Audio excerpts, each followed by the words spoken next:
Почитувани граѓани, почитувани мении.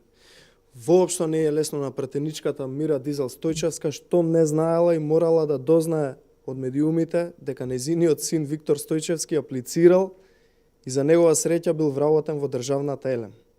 За да не ги обвини медиумите дека кријат информација од нејзе, еве да и помогнеме со уште една информација која би сакале да ја потврдиме пред целата македонска јавност. Почитувана Мира, дали е точно дека покрај Виктор, твојот син, вработен во Елем, преку Агенција за времени вработување е примен и твојот брат како перспективен бравар со завршено средно училиште? Еве и шанса на Мира Дизел Стојчевска се јави кај незиниот брат и да го праша дали и тој е ангажиран во Елем, односно во РЕК Битола. Дали е на определено или на неопределено време. Дали тој стартува со работа од 11 февруари.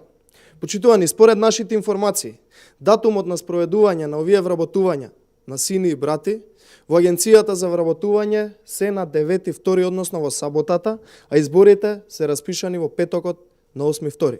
Првиот работен ден на Виктор и на брати на Мира биле вчера, односно на 11.2 во понеделник, 3 дена после распишувањето на претседателските избори од страна на Собранието. Она што е симптоматично и интересира јавноста е следнова. Дали е точно и како е можно да сини на Мира Стојчевска биде пријавен за вработен во државната Елем ден после распишувањето на претседателските избори во Собранието?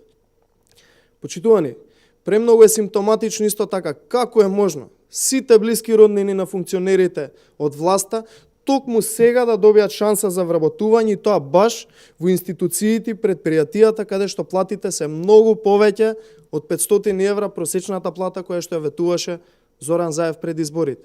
Но еве, најверојатно тоа е дел од планот на СДСМ и владата за покачување на просечната плата, така што ќе си ги вработат своите роднини на места каде што ќе земаат многу повисока плата од просечната за сметка на сите оние граѓани кои што земаат далеку пониска плата од просечната.